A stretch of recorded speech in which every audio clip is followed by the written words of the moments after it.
Hello, friends. How are you? Hello, hello. Welcome, welcome. I'm just going to hang here for a second as my party people join. Hello. What day is it? Tuesday. Happy Tuesday, guys and gals. Hello, Luana. How are you? Hello, hello, hello, Elena. Hey, beauties. So, just having a little download situation over here. Hey guys, hey Jackie, hey Angel, hey Nitty. How do you say it? Nitty? Nitty? I want to make sure I say that properly. Hey Melanie, hey Val, how are you? So I'm just downloading. I was sitting here thinking about a lot of things. It's kind of what happens up in here. There's a lot of thinking that goes on in this little room and up in this head. Does anyone else here raise your hand if you are someone who gets overly cerebral? Anyone? Anyone get a little overly cerebral when trying to make decisions about things and trying to figure out what's next and trying to work through the drama-rama that comes with being human? Yes, Angel. Yes, high five, girlfriend. Hey, Georgina. Hello. And so I do that too. That is the groove. That is the groove that I want to go to, most especially when I'm not taking care of myself, when I'm not, eating properly, working out, sleeping, like just doing the self-care stuff, which is, it's not self-care also, like let's just call it, because in our culture, the word self-care kind of has like a little bit of a connotation. Does anybody in here like cringe when they hear the word self-care? Because they're just like, oh, that's mushy stuff. That's like going and getting a massage, or that's like, being all namaste hands, as my friend Karen likes to joke and say. It's actually like just doing what you need to do in order to function. I mean, yeah, okay, you could use the word self-care, but I don't mean it in the way that's like the trademarked word self-care. I mean it in the way as like, showering is a valuable thing to do, but any moms in the house realize that showering is actually a lot harder than it sounds. Sometimes it's really hard. Anyway, I digress. But here's the thing. When we get into this pattern of pushing, of being outside of ourselves, of pleasing, of making sure that everybody else is happy in order for us to feel happy, ring-a-ding-ding, right? Making sure that the kids have what they need, that our partners have what they need, that the boss has what he or she needs, that the employees and the team has what they need. We leave ourselves out of the equation.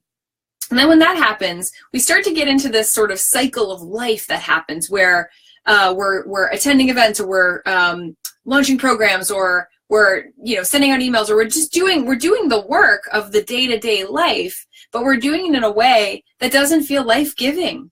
It feels life-sucking. It doesn't feel fun. It feels, just like another thing I have to do. And then you start to live for the weekend. Has anyone ever been there before? I know I have. And I'm not just talking about in my time when I had a corporate job. I'm talking about as an entrepreneur, where there are times where I just feel like, oh man, it doesn't stop. Like today would be one of those days. Hence why we're having this conversation.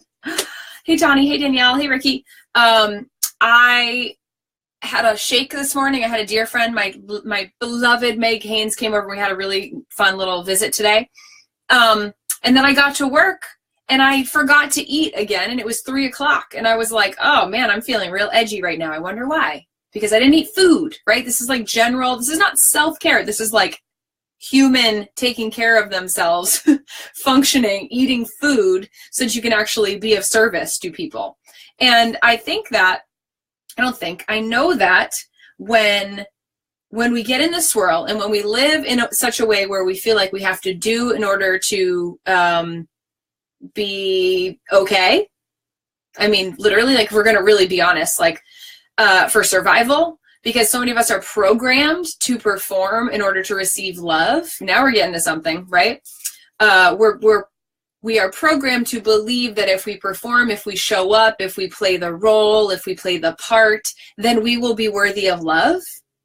Anyone ever felt that or can connect to that? Hey, Dr. Shapiro. Hey, Joanne. And thus, we leave ourselves out of the equation.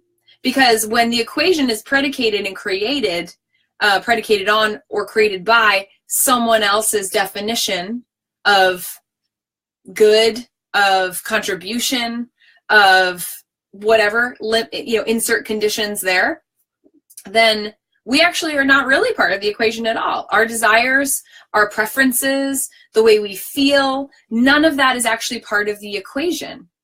And this is really important to make a note of, because so many of us are operating in a place in our lives where we are looking outward before we take action in anything that we do. Whether, I actually had this conversation 3 times today with 3 different clients who are launching programs, who are super excited because they've created something really amazing that's going to make a huge impact and really serve. And they're really worried about whether or not anyone is going to take the course or anyone's going to be interested in it. And that's mostly because they don't feel a sense of worthiness within themselves. And so because of that, they are already limiting themselves in their launch, right? They're limiting themselves in what they believe is possible, and they're limiting their ability to share this thing they've created from their whole heart with all of their knowledge and all of their experience and all of their wisdom, because they're so worried that people are just going to, disapprove of them or ignore them or whatever, right? Like insert self-fulfilling prophecy and self-protecting fear into that equation. Been there. Yep. Been there, done that. The only reason why I can speak to it, and the only reason why I can actually coach people through it, because I've been there and I've experienced it. And so I think this is a really important conversation today. And I haven't gotten to the question yet that I teased you with, to start asking this question, change your life. Because I wanted to kind of build this up and get, you guys to be saying, yeah, that's me. I can relate to that. I spent one too many days living outside of myself, predicating success upon someone else's definition. I've been the performer, I've done the dance, and I'm kind of done with it. And this has been a very central question that I've asked myself, and that my husband and I utilize on a daily basis, whether we are like consciously doing it or not. But this has been just a game changer in everything that I'm doing. And I will just give you, I'll give you evidential support of that in terms of just the experiences of my life that are dovetailing with the successes. And again, this is my definition of success, because everyone that's watching this right now, you all have a different definition of success. And I encourage you to get really clear on what that is, to write that down, to see it, to know it, to feel it, to embrace it, to experience it before it's even here in its physical form. Honestly, I was actually speaking to one of my clients today, talking about my Ignite Your Soul Summit, the event that is happening in April, the 28th and 29th here in Portsmouth, New Hampshire at 3S Art Space. So excited. Tickets are selling right now. You guys can go to igniteyoursoulsummit.com if you want to grab a ticket. And I said to her, I'm in the process of really feeling into what the weekend schedule is going to look like, around where the speakers are getting plugged in, what I'm teaching, how that's all going to interface with what the speakers are speaking on, the performances, the whole thing, right? It's a visceral, emotional, physical experience, this event. It's an experience for anybody who has been to this past year's. This year's is going to be even, just beyond. It's going to be next level, because now we have something to go off of and to improve upon. So I'm so excited about that. But I was saying to her that this is a really important distinction. I want to make this for anybody anybody here who wants anything. Is anybody watching this who wants something in their life? Do you guys have goals? Do you guys want anything? Are you trying to manifest stuff? If you are, this is an important point. So I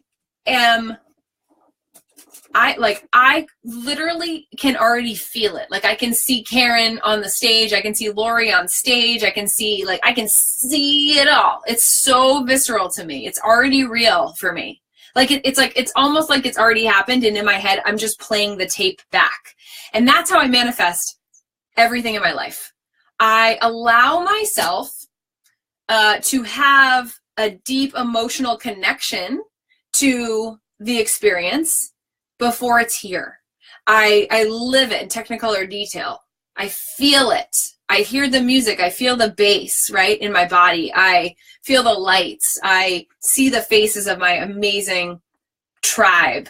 I feel what it feels like to hug them, all of it. It's just visceral, right? And so that's the way that I do it, and I experience it in a really full-bodied way.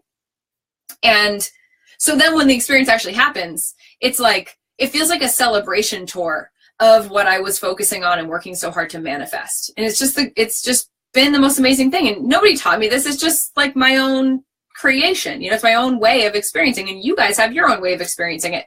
So here's the question that is really born out of this pattern of manifestation and bringing things to life. And, you know, manifestation is like sort of a fancy word, but it's just experiencing more of what you want in your life. It's very simple. It's just experiencing more of what it is you want in your life. And actually like getting to like hold it in your hand. Like, who could have ever thought that there would be hearth and hand magnolia stuff I could buy from Target, and I can smell it, and it's a very visceral, beautiful, amazing experience. This is my favorite one. Can you see that? Sugared birch. This one's awesome. Little Chip and Joe commercial. Okay, so here we go. I'm going to say the question. You guys are probably getting annoyed with me. Like, say the question, Amber. Okay, here it is. So simple. This is the question I ask myself literally every day with different life experiences and trying to make choices around what I want to do, what I don't want to do, where I want to spend my energy, my time, how I want to shift things in my business, how I want to say yes to things or no to things. Like, this is the filter through which this goes. This is the filter. Ready? Are you ready? The question is so simple. Does this bring me joy? Let's just let that one reverberate around the room a minute. Does this bring me joy? Whatever, insert. Does this job, relationship, body the way it feels right now, sweater? Yes, this sweater brings me a lot of joy. It's so cozy. Does this program I'm offering, does this car, does this house, does this glass of water, like, does this bring me joy? And you know why that question is so freaking important, you guys? There's multiple reasons. There's like infinite reasons. The number one is that it presupposes that you actually care about your own joy. Whoa. That, like, getting revolutionary up here on a Tuesday afternoon. My mamas, you guys know what I'm talking about right now. It presupposes that you care, you value, you place a level of importance on your perceptions, your feelings of joy. Ah, right? I mean, that in and of itself right there is that's the only reason, right? Like, it's really like the only reason that's needed. But the next part, so it presupposes that joy matters for you. Secondly, it orients you on what matters the most, right? Because so the purpose of our life is joy. The purpose of our life is, joy and love, right? Is to feel joy. Like, think about it. Anything you've ever wanted, why did you want it? I'm going to do the little Jeopardy song.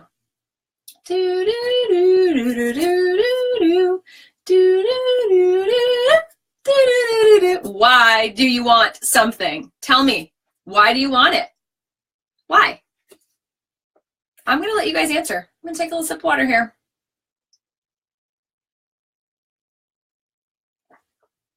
Who's the ace student today? The reason why you want something is because fill in the blank. Fill in the blank.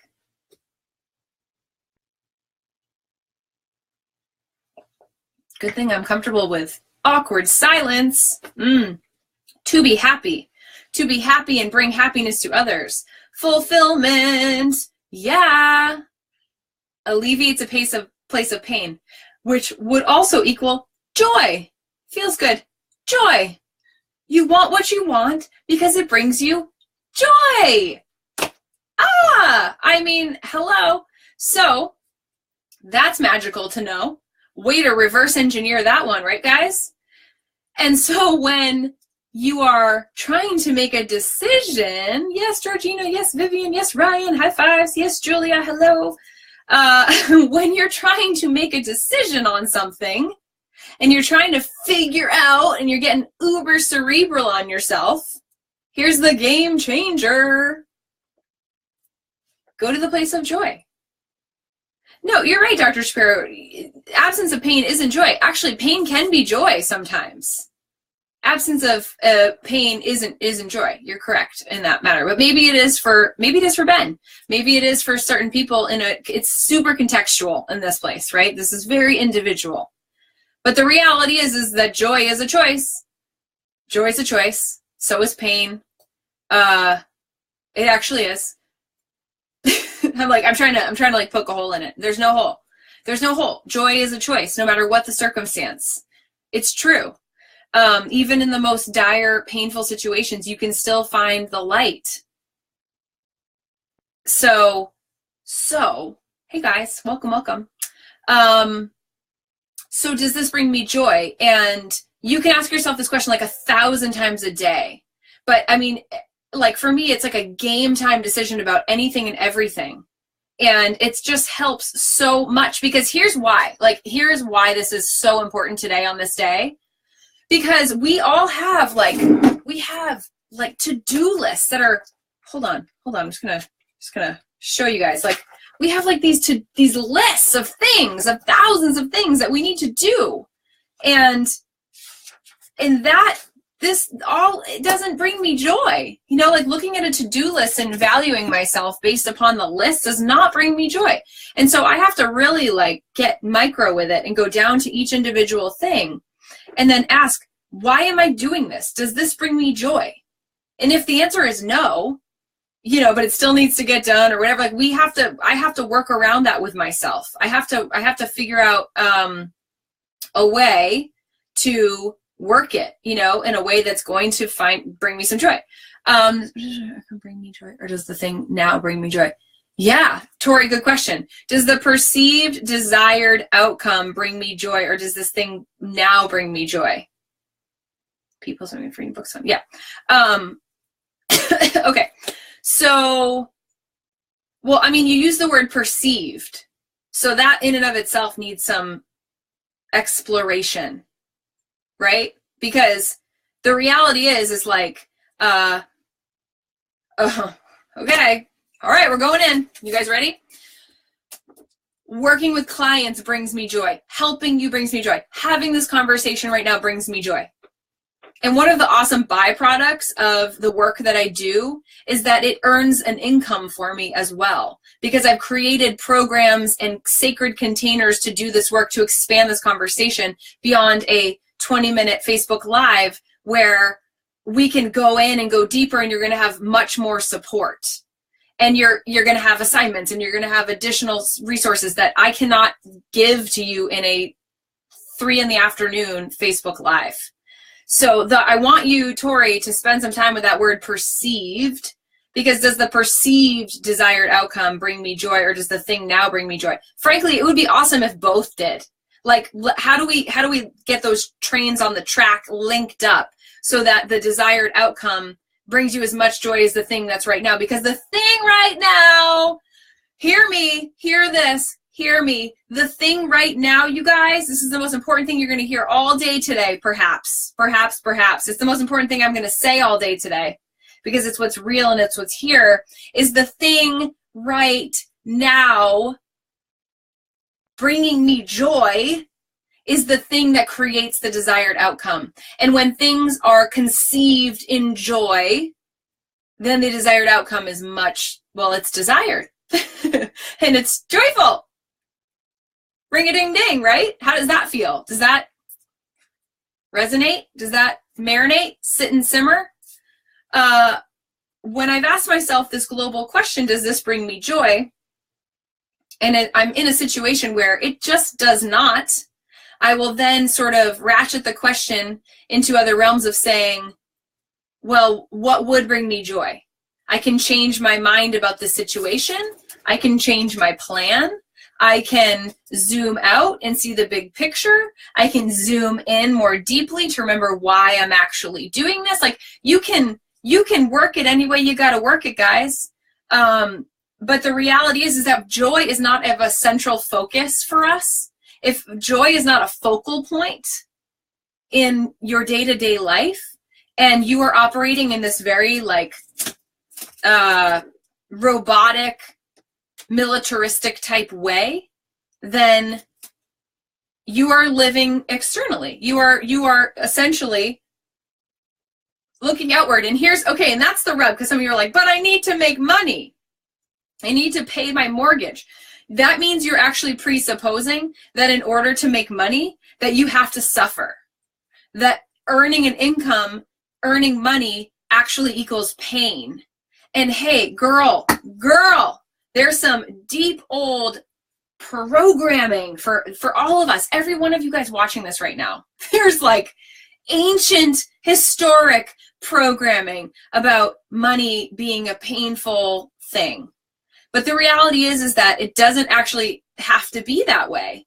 And the only way to change it is to change our perceptions of it and to reprogram and to reframe. And the way to do that is to begin with the joy, which is, how can I be of greater service right now? Because you could be of great service, like picking up trash on the side of the road if you're enjoying the experience. You can be of great service, whatever, serving coffees or driving a bus or, any of these things that perhaps people will perceive as less glamorous. But the reality is that, like I met this guy, and I forget his name, but I met him. He was an Uber driver out in San Francisco, Santa Clara area when I was there for a conference a couple weeks ago. And he has this whole thing worked out with his family. Now he's almost died, this man. He had like the paddles on him. He had a heart attack. He had like a stroke or something, cancer, but he survived it. He had it removed. 2 times this guy almost died, essentially, like a very rare cancer that they were able to somehow completely extract. And he loves driving people in the Uber. It is like it brings him so much joy. And he's got this schedule where he works, his wife is now retired, and they're home during the week together with their 5 kids, and he does Uber on the weekend, and it supports what they need. And this guy was just like radiant joy. He was light and love. And like we got to the airport, and it's so funny. Like we got out, my friend Jen was with me. He pulls out our suitcases and we give him big hugs, and we're all laughing. We're like, who hugs the Uber driver? Like who gets out and like hugs the Uber driver? And that's the kind of serendipitous experience that we had. And it's really all about perspective. It's all about focusing on joy. It's in every single situation. It's like, how can I bring the most joy to my jury duty? How can I bring the most joy to my teeth cleaning? Like, hey, those poor dentists, they've got one of the hardest gigs on the planet. They got to go and look at your teeth, your mouth, my mouth, whatever. And then they got to sit there when they know that you're nervous and you don't even want to be there, right? Every situation, there's an opportunity. So bringing it back around to you guys, this is how this question changes your life. 1, because it presupposes that joy actually matters to you. That is like, let's just drop the mic on that one, right? That is so, so important. The second is that it becomes a focal point for your life and the filter through which you do what you do and choose what you choose. I had a trip this weekend that was going to be an incredibly joyful trip, but I couldn't get on another plane. It did not feel right. I asked myself the question, does this right now, taking this trip, does this bring me joy? And the answer was no, I don't want to go on this trip right now. I can't. And I think it's so important to then trust yourself. So whatever your answer is, then learning how to trust yourself. Can I get some hearts for the trust, for the learning how to trust ourselves on this journey and in this process, because it is so intimately connected. Little heart, little amazing rock. Can you guys see what that says? Trust on my desk from my best friend, Rachel. So there you go. I hope this is helpful. I hope that this equips some of you guys, gives you some new things to think about. Tori, I'm going back to the trains on the track, lining them up, matching them up, right? And really looking at how perhaps right now they're not matched up perfectly and how we could do that better. Like that's an opportunity for deeper exploration. If I can help you guys, if you want to have this conversation in the context of your career, anything, but your business and your brand, I am a transformational brand strategist and business coach, and I help entrepreneurs take their dream and turn it into their life, like the thing that they're really living and the way that they're really serving. And that's what we've been able to do over here in the last 4 years. Almost 4 years. It feels like it's been 4 years. There's just been so much that has happened from when I left my corporate career in 2014 in collegiate athletics at my alma mater, go Wildcats, loved it. And then I was ready for something different. And I asked myself, does this bring me joy? And the answer to the question was, no, this is not bringing me joy anymore. I'm a mom now. I don't want to be away from my daughter. I want to be with my daughter. I want to be part of my family. I want to be more together than we are apart. And that's what feels like alignment for me. And so I made a bold leap. I had one client. I gave my notice. Crazy. I told my dad that recently, and he was like, you had one client when you quit your job? I said, yeah, I did. I didn't tell you that part, Dad. And then fast forward a month from there, I had 4 clients. And my business just has grown and grown and grown. And I have learned so much along the way. I've been doing the work on myself and learning so much in the process of helping others create brands and businesses and ways of operating and being in their life that helps them feel in super alignment. And I mean, I've worked with thousands of women at this point in time now, helping them launch businesses, launch books, launch babies, at the same time, get their first 5-figure months, get their first 6-figure years, get their first $500 client. It doesn't matter. It's all relative for where you are on your journey. And that is my joy, is to help you really step into that, to host that live event, to launch that podcast, to put up that Instagram profile, to tell your story, to create the products, to make an impact on this planet, you guys, to live while we're here, not wait for some sort of nebulous deadline that ends up being our expiration date. You're here for a reason. It's not a coincidence that you're watching this today and you're having this conversation with me and with yourself. It's an opportunity. It's an invitation for you to take another step, to look at the big picture of your life and say, does this bring me joy? And if the answer is no, well, that's amazing news, you guys. That's amazing feedback, because it's going to push you in the direction of what will bring you joy. I'm so grateful when a client says, I don't really know what I want, but I know I don't want that. Well, that's great, because we can work with that. We can do something with that. And that also allows you to be really open-minded about what approach you want to take. So if you're feeling like you're ready for something different, you just can't figure out what it is, or perhaps you want to take what you have and you want to amp it up, you want to turn up the volume, you want to make it more powerful, you want to make a bigger impact, you want to serve bigger, and thus earn bigger. Because it's a package deal, you guys. When it's done right, when it's done well, it goes together. And it feels like ease, and it feels like joy. If that's what you're interested in, you want to have a conversation, go to amberlilyestrom.com/breakthrough right now. Head on over and just fill out the application form. We'll get back in touch with you guys to figure out a date and time to have a conversation. And watch my video. I have a little brand video there. It tells my story and just, helps you kind of feel into what my vibe is, what my energy is, what I really believe, which I've just shared with you pretty intimately here. And let's just take it to the next level. Let's stop waiting. Green means go. The time is now. Time is non-renewable. We don't get it back. So I thank you so much for sharing this time with me today in this live. I am so grateful. And I hope that it's given you something useful to think about on your journey. All right, you guys, thank you so much for being here. I appreciate each and every one of you. Head on over to amberlilyestrom.com/breakthrough if you want to have a chat about what's next, about how you could do more, how you can stretch and grow bigger on your journey, how you can push past the fear, how you can really, truly embody and live in what joy looks and feels like to you. All right, guys, thank you for the love. I appreciate you. Bye.